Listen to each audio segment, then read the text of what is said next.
તો છેલ્લા અઠવાડિયાથી વરસાદ થંભી જતા અત્યારે શહેરીજનો બેવડી ઋતુનો અનુભવ કરી રહ્યા છે। તેની અસર લોકોના સ્વાસ્થ્ય પર જોવા મળી રહી છે। જો આંકડા પર નજર કરીએ તો અસારવા સિવિલ હોસ્પિટલમાં રોજની 3500 ઓપીડી રહેતી હોય છે। છેલ્લા 4 દિવસમાં સિવિલ હોસ્પિટલમાં 44 ડેન્ગ્યુના કેસ નોંધાયા અને સપ્ટેમ્બર મહિનામાં 430 જેટલા કેસ નોંધાયા હતા।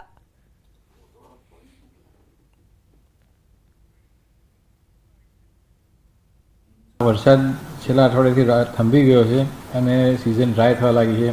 એ પ્રમાણે આપણા જે મચ્છરજન્ય અને પાણીજન્ય રોગો છે એનો બી થોડો ઘસારો ઓછો થયો છે। ગયા મહિને સપ્ટેમ્બરમાં આપણને ડેન્ગ્યુના 430 પેશન્ટ હતા, એટલે સરેરાશ લગભગ 14.33 રોજના થાય। આ મહિને 4 દિવસ ગયા છે, 1 થી 4 તારીખ સુધીમાં માત્ર 44 પેશન્ટો મળે। દેટ મીન્સ કે per day average is around 11, એટલે એનું પ્રેશર થોડું હલકું થતું હોય એવું લાગી રહ્યું છે। લક્ષ્મી વિલાસ પેલેસ હેરિટેજ ગરબામાં સતત બીજા દિવસે પણ વિવાદ જોવા મળ્યો। ખેલૈયાઓના પાસ ખોવાઈ જવા મામલે વિવાદ થયો હતો, જેને લઈને ખેલૈયાઓએ બોક્સ ઓફિસ પર પહોંચીને હોબાળો કર્યો હતો। ગરબા રમતી વખતે અનેક ખેલૈયાઓના પાસ ખોવાઈ જતા મેનેજમેન્ટ દ્વારા બીજા પાસના 1000 રૂપિયા માંગતા ખેલૈયાઓમાં રોષ જોવા મળ્યો હતો। તો ખેલૈયાઓના કહેવા પ્રમાણે પાસની બનાવટ તકલાદી હોવાથી ગરબા રમતી વખતે પાસ પડી ગયા હતા અને કમાણી કરવા માટે મેનેજમેન્ટ ફરી પાસ ખરીદવા કહી રહ્યા હોવાનો આરોપ લગાવ્યો હતો। લોકો એવું કહે છે કે કાર્ડ ખોવાઈ ગયું, એનું કશું નહીં, 1000 ફરી પે કરો તારે તમને કાર્ડ મળશે। તો this is not the right, this is okay. અમે 1500 ઓલરેડી પે કરેલા છે અને એવું બી કહી દીધું કે તમે નામ નાખો, અમારી આઈડેન્ટિટી નાખી દો, બધું મેન શો બિઝનેસ સારા ઓનલાઈન એ લોકો પાસે ડેટા તો છે ને આપડા।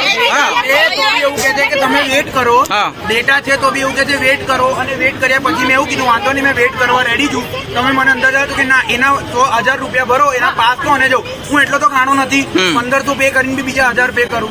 વલસાડ જિલ્લાના ઉમરગામના દરિયામાં એક ડ્રમ જેવી શંકાસ્પદ વસ્તુ તરતી જોવા મળી। આથી કિનારા વિસ્તારમાં ચકચાર મચી ગઈ હતી। આ અંગે પોલીસને જાણ કરાતા નારગોલ પોલીસની ટીમ પણ દોડતી થઈ હતી। દરિયા કિનારે જઈ પોલીસે દરિયામાં તરતી દેખાતી આ શંકાસ્પદ વસ્તુ અંગે જાણવા માટે પ્રયાસ કર્યો, જો કે દૂર હોવાથી બોટની મદદથી પોલીસ આ શંકાસ્પદ વસ્તુ સુધી પહોંચી હતી। આ ભારે ભરકમ વસ્તુને ખેંચી અને કિનારા નજીક લાવવામાં આવી હતી। આ શંકાસ્પદ વસ્તુ મોટી સાંકળથી બાંધેલી જોવા મળી હતી। જો કે આ વસ્તુમાં શું છે તે અંગે જાણવા પોલીસની ટીમે એફએસએલની ટીમને પણ જાણ કરી। મહત્વનું છે કે અગાઉ પણ અનેક વખત દરિયામાં જહાજોમાંથી છૂટા પડી ગયેલા આવા અનેક સામાનો દરિયામાં તરતા કિનારા સુધી પહોંચ્યા હોવાના બનાવ બની ચૂક્યા છે। આથી પોલીસ અને એફએસએલની ટીમે આ વજનદાર શંકાસ્પદ વસ્તુ અંગે જાણવા વધુ પ્રયાસો હાથ ધર્યા છે। તો મહેસાણા કમલમ ખાતે યોજાઈ સેન્સ પ્રક્રિયા। મહેસાણા દૂધસાગર ડેરીની ચેરમેન વાઇસ ચેરમેન માટે સેન્સ પ્રક્રિયા યોજાઈ। બીજેપીના 3 ઓબ્ઝર્વરની ઉપસ્થિતિમાં સેન્સ પ્રક્રિયા યોજાઈ હતી। 7 ઓક્ટોબરના દૂધસાગર ડેરીની ચૂંટણી યોજાશે, જે મેન્ડેટ પદ્ધતિને આધારે ચૂંટણી યોજવામાં આવશે।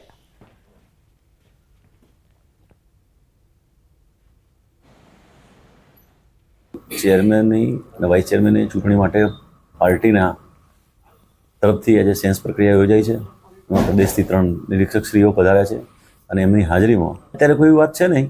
ચૂંટણી અધિકારી છે એ ચૂંટણી કરાવશે। એ સોમવારે ચૂંટણી છે 7 તારીખે 11 વાગે ડેરીના। તો સુરત નવી સિવિલ હોસ્પિટલમાં સુવિધામાં વધારો થયો છે। નવી સિવિલને નવી 3 એમ્બ્યુલન્સ મળી છે। રાજ્ય ગૃહમંત્રી હર્ષ સંઘવીના હસ્તે ખુલ્લી મૂકવામાં આવી। લોકોની આરોગ્યને ધ્યાનમાં લઈને વધુ 3 108 સિવિલને આપવામાં આવી છે। તો નવી સિવિલને 3 એમ્બ્યુલન્સની ભેટ મળી છે। સુવિધામાં વધારો થાય તે હેતુસર એમ્બ્યુલન્સમાં વધારો કરવામાં આવ્યો। રાજ્ય ગૃહમંત્રી હર્ષ સંઘવીએ લીલી ઝંડી આપી।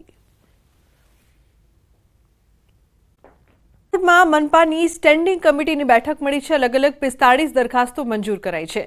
119 કરોડના વિવિધ વિકાસલક્ષી કાર્યો મંજૂર કરવામાં આવ્યા। તો ડ્રેનેજ લાઇન, વોટર વર્કર્સ સહિતના કામો મંજૂર કરવામાં આવ્યા। રોડ રસ્તા સહિતના કામોને મંજૂરી અપાઈ છે। વોર્ડ નંબર 12માં 6 જેટલી આંગણવાડીને મંજૂરી। સાસણગીરમાં આવેલા દેવળિયા પાર્ક માફક જ રાજકોટના પ્રદ્યુમન પાર્ક નજીક લાયન સફારી પાર્ક બનવા જઈ રહ્યું છે। લાયન સફારી પાર્કમાં 2.62 કરોડના ખર્ચે ડામર રોડ બનાવવા સહિતની બાબતોને મંજૂરી આપવામાં આવી। તેમજ વોર્ડ નંબર 12માં 6 જેટલી આંગણવાડીઓ બનાવવાની મંજૂરી આપવામાં આવી છે।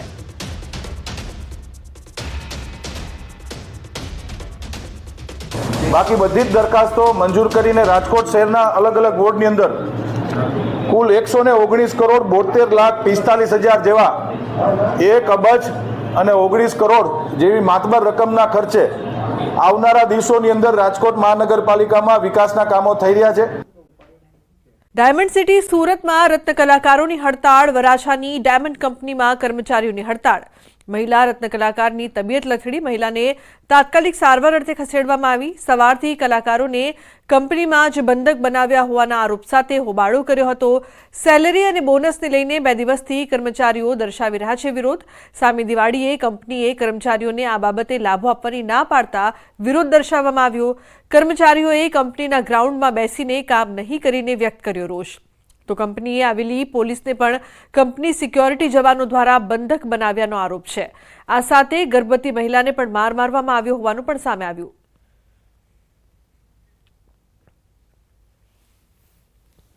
અમારું સામે દિવાળીએ બોનસ આપવાની ના પડે. તમને ખબર જ છે કે અત્યારે પરિસ્થિતિ કેવી છે. આટલા લોકો પોતાના પરિવાર લઈને બેસેલા છે. આજે સામી દિવાળીએ નાના માણસોના પગાર કાપ કરવાની વાત કરે છે, બોનસ આપવાની વાત કરે છે, કાપી નાખવાની. મેનેજમેન્ટ અમને 2 દિવસથી અમે વિરોધ ઉપર બેસીને પ્રદર્શન કરતા હતા, પણ એ લોકોએ અમારું સાંભળ્યું નહીં.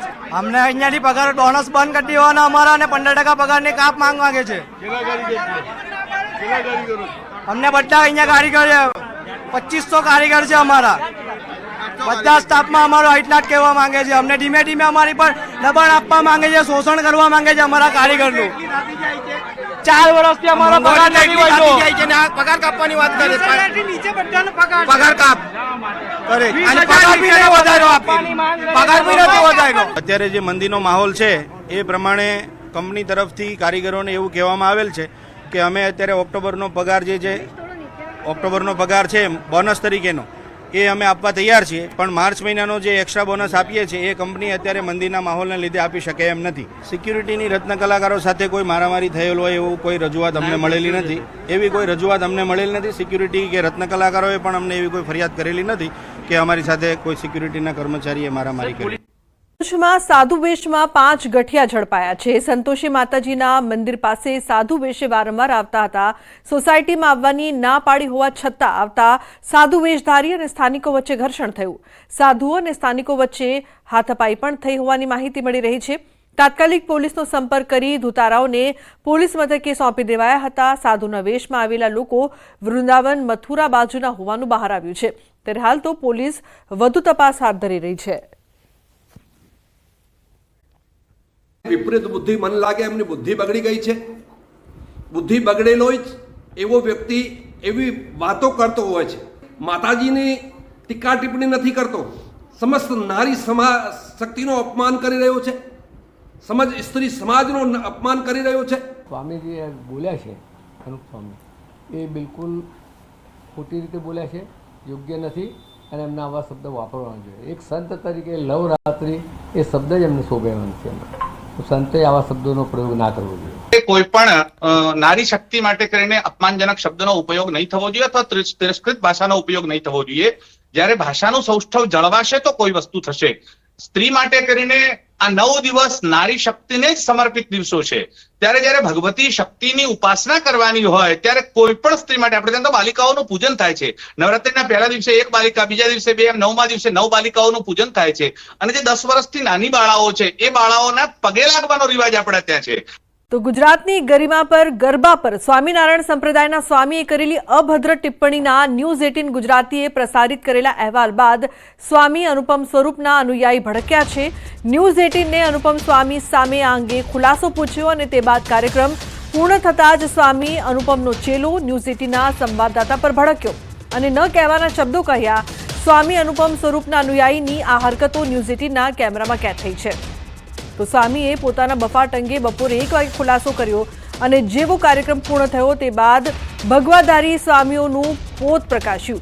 ન્યૂઝ 18નો કેમેરો ચાલુ હતો તે સમયે સ્વામી અનુપમ સ્વરૂપના ચેલાએ ન્યૂઝ 18ના સંવાદદાતાને અપશબ્દો બોલ્યા. આ શબ્દો અમે આપને સંભળાવી પણ ન શકીએ.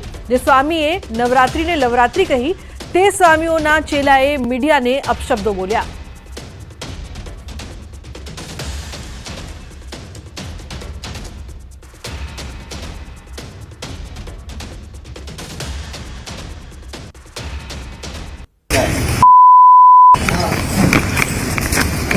એને પોતાના વ્યૂઝ વધારવા માટે જ આ બધા ન્યૂઝવાળા ભટકો. તમે હોય તમને જ કહું છું જે વાત નથી, ખોટી વાત નથી. વાત તમે કેમ ખોટી કરો છો? એ જે રીતના બોલે છે ખોટું બોલે છે. બોલો એમ નહીં વાત. ના બોલો. હવે તમારે જે બોલવું છે બોલો. મારે નહીં બોલવું. ના બોલો. જે હોય નામ શું છે? જે હોય મારે નહીં બોલવું. તો પછી નહીં. તો પછી તમે આ બોલ્યા કેવું બોલ્યો? હા કેવું બોલ્યો? કોની જોડે વાત કરતા હતા તમે? હું જેની જોડે વાત કરતો એની જોડે. અરે સ્વામીજી મારી વાત સાંભળો. એ અરે પણ સાહેબ આ સ્વામીજી આ ગાળો બોલે છે અને હા ભાઈ ગાળું ના એ બોલ્યા. મને જ કીધું કે તમે બોલ્યા તો તમને બી યાદ છે વસ્તુ એમ. મહાઆદ્યશક્તિની આરાધનાના પર્વ નવરાત્રી પર સ્વામિનારાયણ સંપ્રદાયના એક સ્વામીનો બફાટ સામે આવ્યો છે. સ્વામી અનુપમ સ્વરૂપ સ્વામી નામના સંતનો એક વિડીયો હાલ વાયરલ થયો છે, જેમાં તેમણે સ્વામીએ નવરાત્રીને લવરાત્રી ગણાવી છે. પોતાના પ્રવચનમાં સ્વામીએ કહ્યું કે નવરાત્રી એ 9 દિવસનો નાઇટ ફેશન શો, નવરાત્રી વાસનાના પૂજારીઓનો દિવસ છે. નવરાત્રી એ દીકરીઓને બગાડવાનું જાહેર આમંત્રણ છે. દીકરીને બગાડવાનું આમંત્રણ લીગલ નોટિસ સાથે છૂટાછેડા માટેનું મુખ્ય કારણ પણ નવરાત્રી. યુવતીઓ માટે સ્વામી અનુપમ સ્વરૂપનું નિવેદન: ગરબાની ટિકિટના ભાવ ઊંચા લેવાનું સાધન છે. ભૂખ્યા ભેડિયાઓની વચ્ચે સસલું રમતું મુકાય છે. યુવતીઓની સરખામણી સસલા અને હરણ સાથે. હવે તો નવરાત્રીમાં અંગ પ્રદર્શન થાય છે. રાત્રે 12 વાગ્યા બાદ મનોરંજન થતું હોય છે. રાત્રે 12 વાગ્યા સુધી જ નવરાત્રી યોજવી જોઈએ. 90% ભાગમાંથી ચોમાસાની વિદાય. કચ્છથી નવસારી સુધી ચોમાસાની વિદાય. 28 જિલ્લામાંથી ચોમાસાની વિદાય. હવે ગરમી અકળાવી દેશે. હવામાન વિભાગની આગાહી: આગામી 5 દિવસ વાતાવરણ સૂકું રહેશે. 2 દિવસ બાદ 2 થી 3 ડિગ્રી તાપમાનમાં વધારો થશે. તો સુરત, ડાંગ, તાપી, વલસાડમાં હજુ ચોમાસું સક્રિય છે. વલસાડ, દમણ, દાદરાનગર હવેલીમાં છૂટા છવાયા વરસાદી ઝાપટાની શક્યતા છે.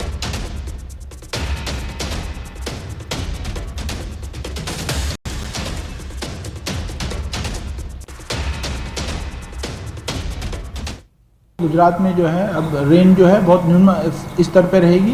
साथ ही हम बात करें, आज जो है विड्रॉल लाइन को एक्सटेंड किया गया है, जिसमें मोस्ट पार्ट ऑफ जो है नॉर्थ अरेबियन सी है उसको भी इंक्लूड किया गया है, विड्रॉ किया गया है वेदर वहाँ से.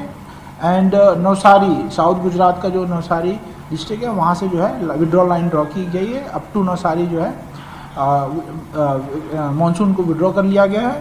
और साउथ गुजरात का एक्सट्रीम हिस्सा जो है 1-2 डिस्ट्रिक्ट्स बचे हुए हैं जो आगे आने वाले 2 से 3 दिनों के अंदर उनको भी जो है फेवरेबल कंडीशंस अभी बनी हुई हैं. उसके तौर पे जो है उनको भी विड्रॉ कर लिया जाएगा अगर सिस्टम परसिस्ट करता है. साथ ही हम बात करें, पिछले 48 घंटों में जो है गुजरात के किसी भी हिस्से में जो है बारिश देखने को हमें नहीं मिली है. साथ ही साथ अगर हम बात करें तापमान की, तो तापमान अभी अपने नो लार्ज चेंज में बना हुआ है. आने वाले 24 घंटों के लिए अहमदाबाद में 35 डिग्री सेल्सियस और गांधीनगर में 34 डिग्री सेल्सियस तापमान रहने की संभावना है. और पूरे गुजरात में तापमान जो है 2 दिनों बाद जो है 2 से 3 डिग्री जो है बढ़त देखने को मिलेगी. ग्रेजुअल राइज रहेगा तापमान. તો ગુજરાતમાં સિઝનનો 30%થી વધુ વરસાદ. સૌરાષ્ટ્રમાં સિઝનનો 75%થી વધુ વરસાદ નોંધાયો. गुजरात रीजन में 30% नॉर्मल से ज़्यादा बारिश दर्ज हुई है और सौराष्ट्र कच्छ में 75% नॉर्मल से ज़्यादा बारिश दर्ज की गई है सीजन की. તો વરસાદને લઈને હવામાન ખાતાની આગાહી: ગુજરાતના 90% ભાગમાંથી ચોમાસાની વિદાય.